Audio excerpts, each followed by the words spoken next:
Hey hello everyone, welcome to my YouTube channel moment of physics की इस YouTube channel पर आप सभी लोग का स्वागत है। तो चलिए स्टार्ट करते हैं। तो आज की इस वीडियो में हम लोग क्या बात करने वाले हैं, जैसे कि आप सभी लोग जानते हैं और आपको थंबनेल से भी आइडिया लग गया होगा टाइटल से कि आईटी जैम 2020 हमारा ओवर हो चुका है। अब आगे क्या करना है, ठीक है। अब हम लोग आगे का क्या प्रोसीजर है तो उसको हम लोग डिस्कस करते हैं। आगे जो चीज़ें होनी है उसके बारे में हम लोग डिस्कस करते हैं। सबसे पहले हम लोग बात करते हैं जैम के, हम लोग बात करते हैं एग्ज़ाम हो गया। तो जैम का कुछ भी हो तो कुछ प्रोसीजर होते हैं। एक एग्ज़ाम होता है भाई किसी भी चीज़ का, फिर रिजल्ट आएगा, इसके बीच में भी कुछ चीज़ें होती हैं, ठीक है। उन स्टेट्स में हमारा उस स्टेजेस में हमारा इस टाइम चल रहा है। एग्ज़ाम आएगा, रिजल्ट आएगा, फिर काउंसलिंग का फॉर्म आएगा यानी कि एप्लीकेशन फॉर्म। फिर उसके बाद कट ऑफ लिस्ट क्या उसको बोलेंगे हम लोग, क्लोजिंग उसमें काउंसलिंग में राउंड लिस्ट आएगी कि आपको कौन कौन सी आ, मिली है। राउंड 1 2 3 इस तरह से लिस्ट आएगी, ठीक है। खैर, अभी जो है हम लोग यहाँ पे चल रहे हैं कि एग्ज़ाम हमारा कंप्लीट हो गया है और एग्ज़ाम कंप्लीट हो गया। एग्ज़ाम के बाद रिस्पॉन्स आ गया है बच्चों का। रिस्पॉन्स के साथ साथ क्वेश्चन पेपर आ चुका है। आंसर की 1 2 दिन में आ जाएगी। ऑफिशियल आंसर की का आप लोग वेट करें और ऑफिशियल की आंसर की आने के बाद अपने मार्क्स आप लोग मैच कर सकते हो। ऑफिशियल आंसर की आ गई, आपने मैच भी कर लिया, रिस्पॉन्स देख के आइडिया लग गया होगा, क्वेश्चन पेपर देख के आइडिया लग गया होगा कि आप क्या करके आए हो। तो रिजल्ट का एक अप्रॉक्स आइडिया लग जाता है। जिसके जिसको मतलब 70 मार्क्स ला रहा है तो एक इतना आइडिया लग जाता है कि हाँ भाई 65 हो जाएंगे, 75 हो जाएंगे, अप्रॉक्सीमेटली का आइडिया लग जाएगा। किसी के 25 मार्क्स आ रहे हैं तो बहुत ज़्यादा, कुछ एक आध क्वेश्चन और गलत हो गए तो 21 22 आ जाएंगे, और एक आध क्वेश्चन सही हो गए तो 29 30 हो जाएंगे। इस तरीके का रहता है, तो आइडिया लग जाता है रिजल्ट में क्या होने वाला है, ठीक है। उसके बाद जो है आपको रिजल्ट पता है, काउंसलिंग का फॉर्म भी आपको, फिर रिजल्ट आएगा, रैंक आएगी, उसके हिसाब से फिल करेंगे आप लोग और राउंड्स में फिर मिलेगा, आईआईटी मिल जाएगी। तो ये आईआईटी जैम का हमारा चीज़ है। अभी आपको तत्काल में क्या करना है और वैसे क्या एक सोच को अपनी किस तरह से बनाना है। देखो, दो चीज़ें आपको करनी है, ठीक है, जो आपके सर पर है। एक तो हमारा जस्ट का एग्ज़ाम है, ठीक है, और एक सेंट्रल यूनिवर्सिटीज़ का। मैंने इसको स्यूसेट नहीं लिखा है, सेंट्रल यूनिवर्सिटीज़ का एंट्रेंस नहीं लिख रहा हूँ, एंट्रेंसेस लिख रहा हूँ, ठीक है। ये बहुत इंपॉर्टेंट है, इसको ज़रा बहुत अच्छे से समझना। अभी जस्ट का एग्ज़ाम सर पर है, आने वाला है, उसकी डेट जैसा कि 13 मार्च है और एग्ज़ाम के ही 3 4 दिन हो गए। तो अभी इसमें कुल मिला के मान सकते हो कि 3 वीक बचे। 3 वीक इसमें हमारे पास बचे, 1 वीक तो पूरा सही निकल ही जा रहा है, ठीक है, डन। 3 हफ्तों में हमें क्या करना है, जैम में आप अच्छा करके आए हो, वेरी गुड, उनको रिवाइज करो। उनको आप क्या कर सकते हो, रिवाइज करो। और कुछ एक्स्ट्रा टॉपिक्स हैं उनको आप कवर कर सकते हो, उन एक्स्ट्रा टॉपिक्स को आप कवर करो और पीवाईक्यूज लगाओ, ठीक है। इतने काम कर सकते हो, 3 काम। जैम का जो टॉपिक कॉन्सेप्ट जो प्रॉब्लम्स हैं उनको रिवाइज करो। जैम में कुछ कॉन्सेप्ट नहीं याद आ रहे होंगे, कुछ भूल गए होंगे, उनको देखो। पीवाईक्यूज बेसिकली देखो, उससे आइडिया लगेगा कि भाई जस्ट में आता क्या है। कुछ एक्स्ट्रा टॉपिक्स हो उनको कवर करने की कोशिश करो। ये काम जस्ट में आप लोग करें और जस्ट की प्रिपरेशन में आप जुड़ जाएं। जैम जैसा भी हुआ हो, जस्ट की प्रिपरेशन आप करने लगें। इसके साथ साथ दूसरा जो मैंने बताया कि सेंट्रल यूनिवर्सिटीज़ के एंट्रेंसेस आएंगे तब, जब मतलब एप्लीकेशन फॉर्म तब आएंगे जब जस्ट का एग्जाम हो जाएगा। तो स्टेजेस में हम लोग चल रहे हैं। आईटीएम की प्रिपरेशन करी, अब जस्ट की तैयारी करो और जस्ट का जैसा होगा उसके बाद सेंट्रल यूनिवर्सिटीज़ के फॉर्म आएंगे, अप्लाई करना और उनके लिए अब प्रिपरेशन में जुड़ जाना। देखो, चाहे जैम हो चाहे जस्ट हो, ये सब एमएससी के एंट्रेंसेस हैं। जस्ट बेसिकली इंटीग्रेटेड पीएचडी का है तो एमएससी का एक तरह से मान सकते हो। एडमिशन तो एमएससी के फर्स्ट ईयर में ही लेते हो ना, ठीक है। तो जस्ट उसके बाद हमारे सेंट्रल यूनिवर्सिटीज़ के जो एंट्रेंसेस होते हैं, कहीं ना कहीं आप जो है लेते एमएससी के सारे एडमिशन टेस्ट हैं, लेकिन इनका जो है लेवल सेम नहीं होता है, स्टाइल सेम नहीं होता है। तो उस एग्जाम को क्रैक करने के लिए आपको उस स्टाइल का, उस लेवल की चीज़ों को पढ़ना पड़ेगा। तो ये सारी चीज़ें होती हैं। तो मैं आपको क्या सजेस्ट करूंगा कि भाई जस्ट के लिए अभी आप पढ़ो जो जस्ट के लिए अपेयर हो रहे हैं, क्योंकि जस्ट भी आईआईटी जैम से कहीं ना कहीं डिफिकल्ट एग्जाम होता है जस्ट को क्वालिफाई कर पाना। तो अब जिनका जैम ही नहीं अच्छा हुआ है, लग रहा है क्वालिफाई होगा कि नहीं होगा, एनआईटी मिल पाएगी कि नहीं मिल पाएगी, इस टाइप की दुविधा में जो बच्चे हों कि उनको लग रहा है एनआईटी मिलेगी कि नहीं मिलेगी, अभी उसी में चल रहा हो मिलेगी कि नहीं मिलेगी, कट ऑफ खाली निकलेगा कि नहीं निकलेगा, अभी इस तरह की कंडीशन हो, ठीक है। तो एक ओवरऑल एक मैं मार्क्स बता दूं, अगर 25 25 मार्क्स के आसपास अगर ला रहे हो तो जस्ट में अभी इतने कम समय में, मतलब जैम जैसा इजी क्वेश्चन उस पे जो है इजी स्टाइल के पेपर में इतना नहीं हो रहा है। बाकी किस्मत तो फिर किस्मत के भरोसे थोड़ी नहीं बैठना है, प्रिपरेशन होती है। रियलिस्टिक बात मैं करता हूँ, मैं ये नहीं कहूँगा कि जैम में किसी के 25 नहीं आ रहे हैं और जस्ट में उसके 100 में आ सकते हैं। हाँ, क्वालिफाई कर सकता है, अंडरस्टिमेंट नहीं कर रहा हूँ। मेरे खुद के बच्चे जैम में 1600 रैंक लाए और जस्ट में कितना अच्छा परफॉर्म करा। एक बच्ची उसने जो है TIFR का एग्जाम अभी इसी साल वाला क्वालिफाई करा है, जैम में इतनी अच्छी परफॉर्मेंस नहीं थी, जस्ट क्वालिफाई थी। तो फिर मेहनत करा, टाइम दिया। और जिसने पिछले साल का तो जैम था, तो जैम के बाद जिस बच्ची का मैं बता रहा हूँ कि क्वालिफाई हुआ, 1600 रैंक थी, तो उसने क्वालिफाई किया। जागृति गौड़ मेरी स्टूडेंट है, तो उसने जब जस्ट क्वालिफाई किया तो जैम और जस्ट के बीच में महीनों का सफर था। और पिछले साल के जैम में एक बच्ची के क्वालिफाई हुई थी बस, और इस बार का TIFR दिसंबर में हुआ था, तो 8 महीने 7 महीने मिले, तो टाइम दिया तब जाके क्वालिफाई हुआ। तो ऐसा नहीं है कि क्वालिफाई नहीं होता है, लेकिन हाँ 3 हफ्तों में क्वालिफाई हो जाए, यानी कि एक तो जैम का आप अपना लेवल 25 मार्क्स पे हो और 50 मार्क्स कर लो, इतना आसान केस नहीं है। और उसके बाद जस्ट के एक्स्ट्रा टॉपिक्स को कवर कर ले जाओ, इतना आसान चीजें नहीं होती, इतनी सिंपल नहीं है। जस्ट थोड़ा सा अच्छा लेवल का है। फिर भी मैं यही कहूंगा कि जो कर रहे हैं, जिन्होंने एप्लीकेशन फॉर्म भरी है, बेसिकली यहां पर इसको मैं कंक्लूड करते हुए कहूं कि अगर आपने फॉर्म भरा है तो यू आर एस्पायरेंट और तुमको प्रिपरेशन करनी है, बात खत्म।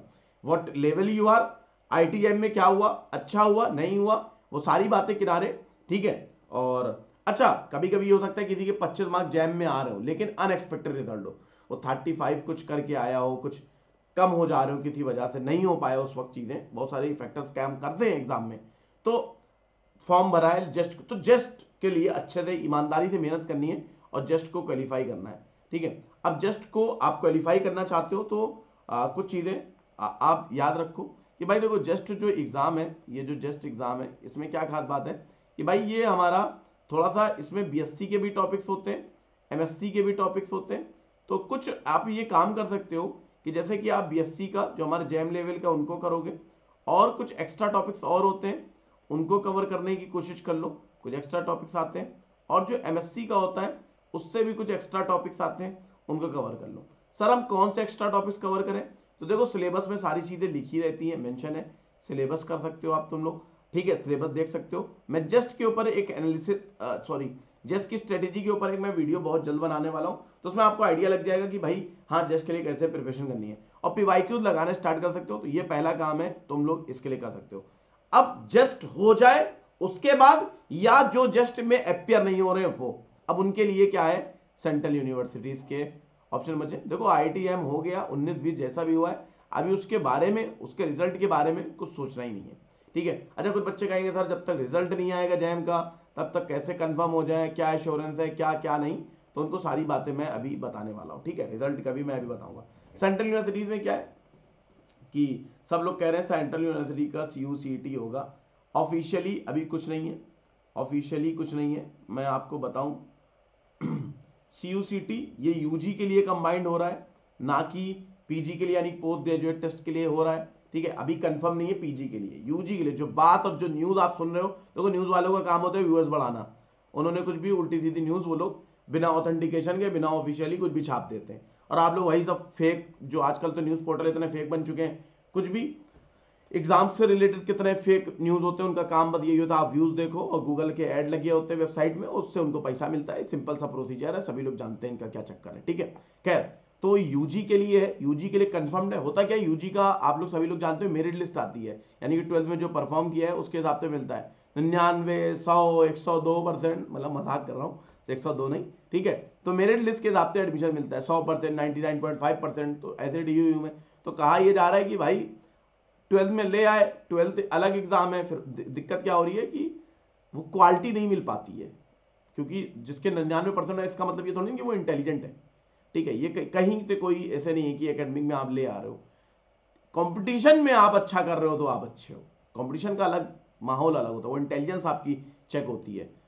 एकेडमिक एग्जाम तो ये सब आपका रटन विद्या, कितने बड़े आप रटने में मास्टर हो, उसके एग्जाम होते हैं, वो आपकी पर्सनैलिटी को उसको जज नहीं कर सकते। खैर, ये सब तो बहुत फिलोसफिकल बातें हो जाएंगी। तो UG के लिए कंफर्म है, तो उसके लिए एग्जाम होगा, तो वो CUSET जो है होना है, वो फिलहाल UG के लिए अभी है।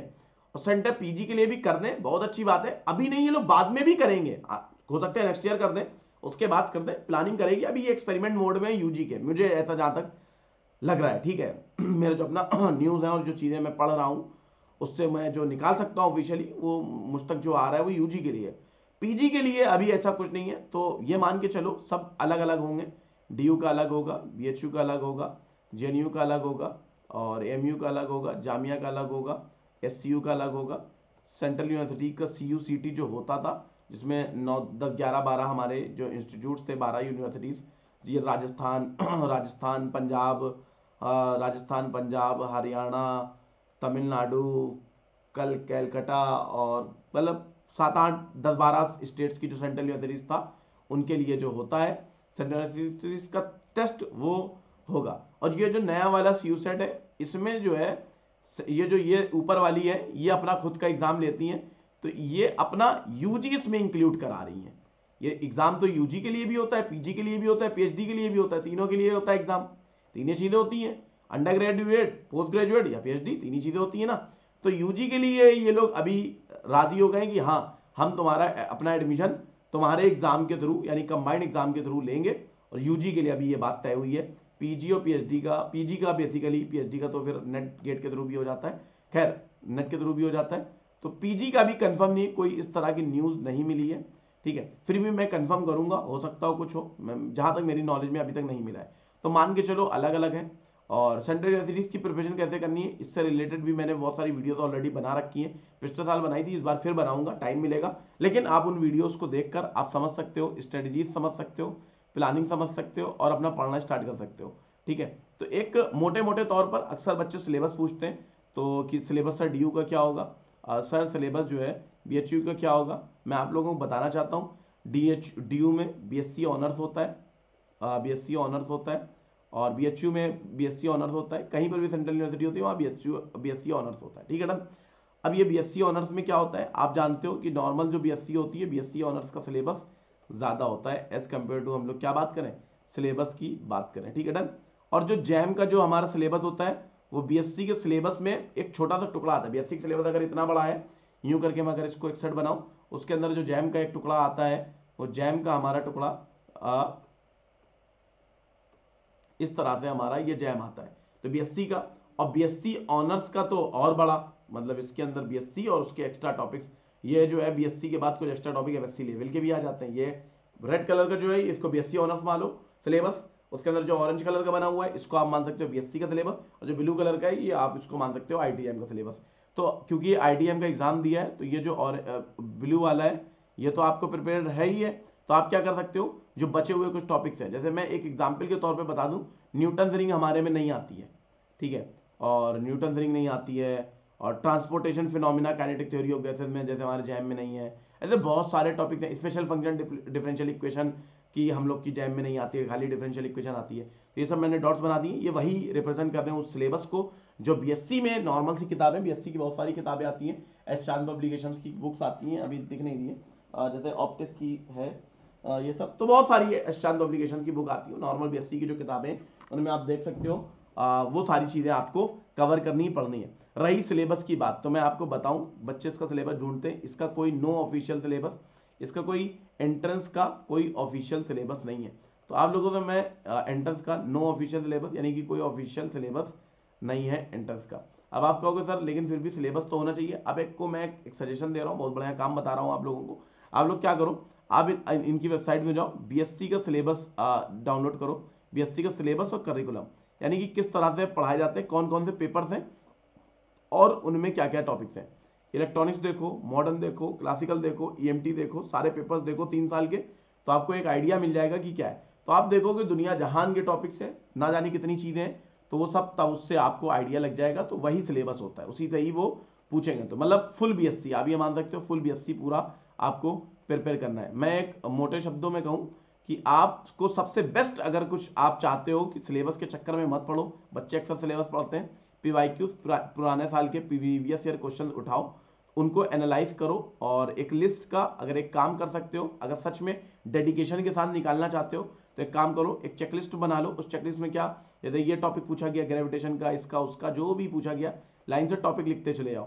एक पेपर का लिखो, अगले पेपर में अगर उसी में कॉमन हो तो उसमें कोई दिक्कत नहीं है, वरना नीचे ऐड कर दो। जैसे सपोज करो पहले वाले बीएचयू में 120 क्वेश्चन थे, तुमने 120 कॉन्सेप्ट लिख दिया कि 120 कॉन्सेप्ट पर आया, तुम देखोगे बहुत सारे कॉन्सेप्ट ही मैच हो जाएंगे, तो हो सकता है कि 110 ही क्वेश्चन बचे, क्योंकि एक क्वेश्चन में एक ही कॉन्सेप्ट के दो क्वेश्चन हो सकता हो, तो एक मैंने मान लिया कि 110 क्वेश्चन है, ठीक है। अगले वाले पेपर में क्या हुआ, 60 कॉन्सेप्ट मैच कर गए, यानी कि 60 क्वेश्चन तो पहले वाले क्वेश्चन पेपर में पूछे जा चुके थे, उस 50 और ऐड हो गए, तो आपके पास लिस्ट कितनी हो गई, 160। अब आपने तीसरा क्वेश्चन पेपर उठाया, तो आप इन दोनों में ही उसके जो है 80 क्वेश्चन मैच हो गए, तो 40 ही क्वेश्चन बस एक्स्ट्रा थे, आपने 40 लिखा। फिर आपने चौथा पेपर उठाया, तो आपने क्या देखा, इन तीनों में उसके लगभग 100 क्वेश्चन मैच हो गए, तो 20 क्वेश्चन उसने नए कॉन्सेप्ट का पूछा। तो इस तरह से आप लिस्ट बनाओ, बाकायदा लिस्ट बनाओ, और लिस्ट को सब कैटेगरी वाइज डिवाइड करो। ये बहुत काम मैं दे रहा हूं आप लोगों को, जेन्युइन एकदम काम है। अगर ये सब ईमानदारी से जो बच्चे करेंगे, डेफिनेटली वो बहुत अच्छा करने वाले हैं, ठीक है। ईएमटी करो, मॉडर्न की एक चेकलिस्ट बनाओ, मैकेनिक्स की चेकलिस्ट बनाओ, ऑप्टिक्स की चेकलिस्ट बनाओ, सब एक एक करके। जिस एग्जाम को तुम एकदम शिद्दत से टारगेट कर रहे हो, कुछ बच्चे डीयू को बहुत शिद्दत से टारगेट करते हैं, कुछ बच्चे बीएचयू को बहुत शिद्दत से टारगेट करते हैं। जिस भी एग्जाम को तुम टारगेट कर रहे हो, उसके लिए तुम ये सारी चीजें कर सकते हो। बात समझ रहे हो, कोई कंफ्यूजन की बात तो नहीं, यहां तक सारी बातें क्लियर है आप लोगों को, ठीक है, डन। तो अभी जो है हम लोग यहाँ पर जो चीज़ें कर रहे हैं, ये डिस्कस कर रहे थे सेंट्रल यूनिवर्सिटी के लिए। अब देखो यार, सेंट्रल यूनिवर्सिटीज़ के लिए मैंने बता दिया, तो आप लोग जिस भी एग्जाम की तैयारी कर रहे हो, तो उसके प्रीवाइक्यूज और सारी चीज़ें लगाना स्टार्ट कर दो सेंट्रल यूनिवर्सिटीज़ के लिए। अब ये वो बच्चे हैं जो सेंट्रल यूनिवर्सिटीज़ में मतलब प्रिपेयर कर रहे हैं, और जस्ट में अगर जो बच्चे जस्ट भी कर रहे हो सेंट्रल यूनिवर्सिटी, तो वो अभी जस्ट पर एकदम शिद्दत से ध्यान दें। जस्ट हो जाए, उसके बाद सेंट्रल यूनिवर्सिटीज़ में आपको टाइम मिलेगा 2-3 महीने का, आराम से प्रिपरेशन हो जाएगी, कोई इतना बड़ा टास्क नहीं है। तो सेंट्रल यूनिवर्सिटीज़ के प्रिपरेशन के लिए सिंपल सा फंडा अगर मैं बताऊं, आप फॉर्मूलाज को लर्न करो। सिंपल सा एकदम वन लाइन कॉन्सेप्ट आते हैं, फॉर्मूला बेस्ड प्रॉब्लम्स आती हैं। बेस बीएससी के फॉर्मूले याद हैं तो आपका सेंट्रल यूनिवर्सिटी चुटकियों में निकलेगा। It is all about BSc formulas. The more you learn BSc formulas, the more chances to get admission in the central universities for MSc physics, ठीक है। इट इज माई एक्सपीरियंस, और it is, you can say it is experience of 10 years, ठीक है। मुझे ये सब चीज़ों का आइडिया काफ़ी है, पढ़ाता हूँ और सारी चीज़ें मैं खुद ही ऑब्जर्व करता हूँ क्वेश्चन पेपर वगैरह से, ठीक है डन। जो इसको फॉलो करेंगे डेफिनेटली उनको इस बात को फॉलो करेंगे मेरी, तो फायदा होगा। Central universities just. अब बात करते हैं जैम की। जैम में सर हम एग्जाम देकर आ गए, अभी आंसर की का वेट करो, 1-2 दिन में आ जाएगी जहाँ तक, ठीक है। मैंने इसलिए पब्लिश नहीं करी कि यार क्या अभी 1-2 दिन में बच्चे परेशान होते हैं, ऑफिशियली आ जाए। एक आध क्वेश्चन गलत आंसर की होगी, फिर बहस ऐसे होती है, तो आई डोंट लाइक दैट। तो मैंने सोचा है कि सोल्यूशन कुछ बना दूंगा, कि आप लोगों को सोल्यूशन प्रोवाइड कर दूंगा मैं इसी चैनल पे। कोशिश तो है यार, बातें तो बहुत सारी होती हैं कि ये कर देंगे वो कर देंगे, टाइम नहीं मिलता, इतना बिजी शेड्यूल है चीज़ें, फिर भी आप लोगों की मोहब्बत में मैं चलो वीडियो बनाता रहता हूँ, काम करता रहता हूँ। अगर मैं ईमानदारी से टाइम बताऊँ तो अभी इस वक्त जो है घड़ी में आप देख सकते हो 2:43 घड़ी में हो रहा है, लैपटॉप में 2:43 साफ साफ दिख रहा है। तो रात के इस टाइम 3 बजने वाले हैं, और ये मैं आप लोगों के लिए रिकॉर्डिंग कर रहा हूँ, और इतना ज़्यादा हेक्टिक शेड्यूल रहता है। खैर वो सब तो अलग बात है, मैं अपनी कहाँ रोना लेके बैठ गया आप लोगों के सामने, फिर भी आप लोग के सपोर्ट के ही वजह से जो है मैं यहाँ तक हूँ, और सारा इतना करता हूँ आप लोग के प्यार की वजह से। तो जो आप लोग सपोर्ट एंड लव आप लोग शो करते हो, तो चैनल को सब्सक्राइब कर दो, यही आप लोगों के सपोर्ट का एक जरिया है। और कमेंट करके बताओ कि आपको ये वीडियो कैसी लग रही है, और ये लाइक जरूर कर देना, ठीक है। तो खैर हम लोग बात कर रहे थे आईटी जैम की, कि आईटी जैम का जो हम लोगों को चीज़ें देखनी है, वो ये देखनी है कि आईटी जैम का आप पेपर देकर आए हो। तो आईटी जैम का पेपर देकर आने के बाद मैं कुछ बेंचमार्क आप लोगों को बता देता हूं, कि अगर आपको लग रहा है कि आप इतना क्वालिफाई कर रहे हो, इसके आसपास हो, 2-4 मार्क्स ऊपर नीचे आप इतना ला रहे हो, मैं कोई बच्चा है जो कहे मुझको आईआईटी में जाना है, अगर आईआईटी मिलेगी ठीक, वरना मैं सेंट्रल यूनिवर्सिटी या जस्ट के लिए प्रिपरेशन करूंगा, तो वो क्या करे। कोई बच्चा ये कह रहा है नहीं मुझको एनआईटी भी चल जाएगा, और मुझको जो है मैं खुश हूँ सर, वो जब तक कंफर्म नहीं हो जाएगा आईआईटी एनआईटी, तो मुझे नहीं। तो जनरल वालों के लिए मैं कुछ बेंचमार्क दे रहा हूँ, मैं कुछ ईडब्ल्यूएस ईडब्ल्यूएस और ओबीसी को कुछ बेंचमार्क दे रहा हूँ, ठीक है।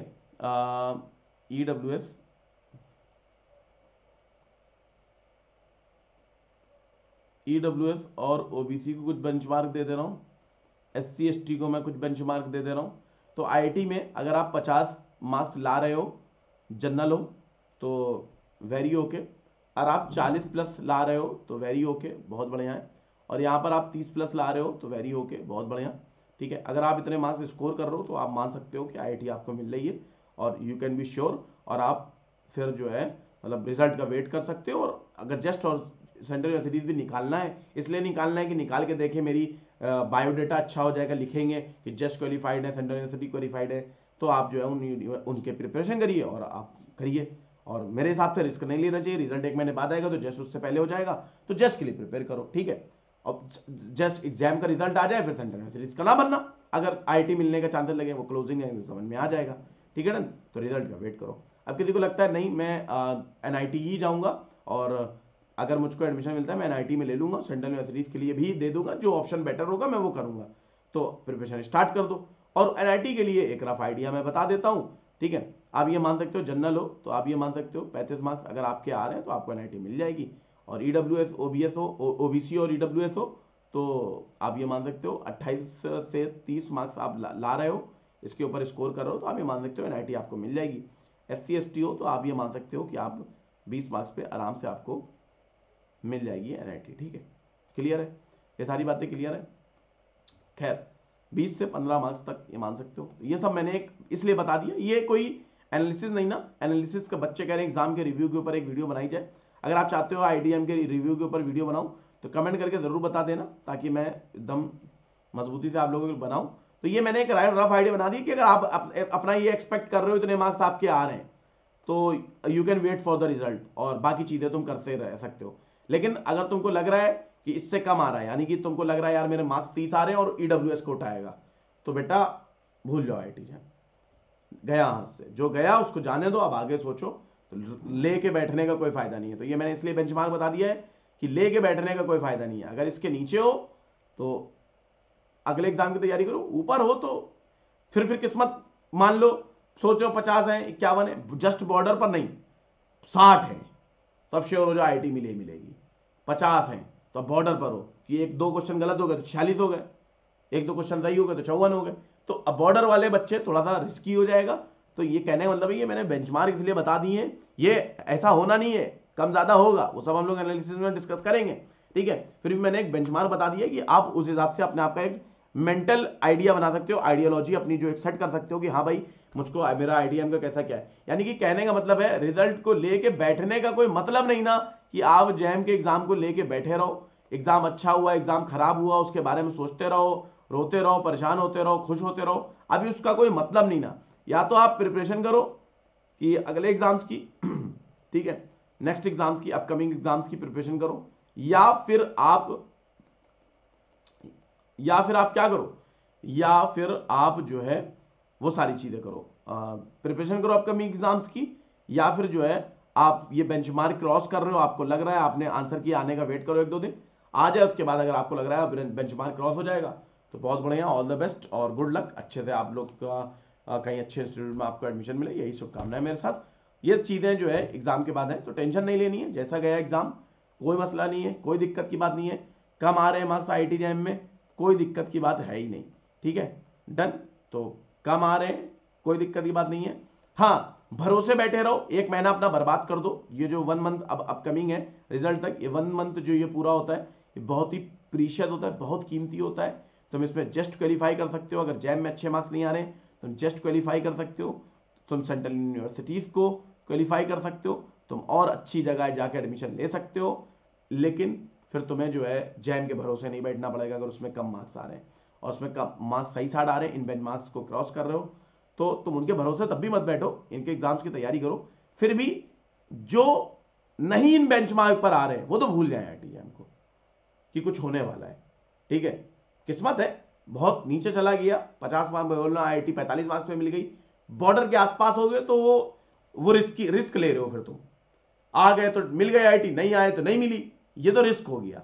तो इससे अच्छा है विदाउट एनी रिस्क कि जस्ट की और सेंट्रल यूनिवर्सिटी की प्रिपरेशन करो। और कैसे क्या है आज मैंने बहुत डिटेल में बात करी है, और आईआईटी जैम के बाद मुझको लगता है ये पहली वीडियो है जिसमें हम लोग आके इतनी डिटेल में डिस्कशन कर रहे हैं, ठीक है। वीडियो लगभग 25 मिनट की हो गई है, तो हम लोग एंड करते हैं आज की वीडियो को, और बहुत जल्द हम लोग नेक्स्ट क्लासेस में जो है मिलेंगे आप लोगों से, और नेक्स्ट वीडियोस में चैनल को सब्सक्राइब कर दें, वीडियो को लाइक कर दें, चैनल को सब्सक्राइब कर दें। और हमको लगता है अब हमको एंड करना चाहिए आज की हमारी इस क्लास को, और आई होप कि आपको वीडियो पसंद आई है, लाइक ज़रूर कर देंगे। Bye everyone, take care, thank you, जय फिजिक्स, ठीक है। तो बंद करते हैं, bye everyone, take care, thank you, जय फिजिक्स।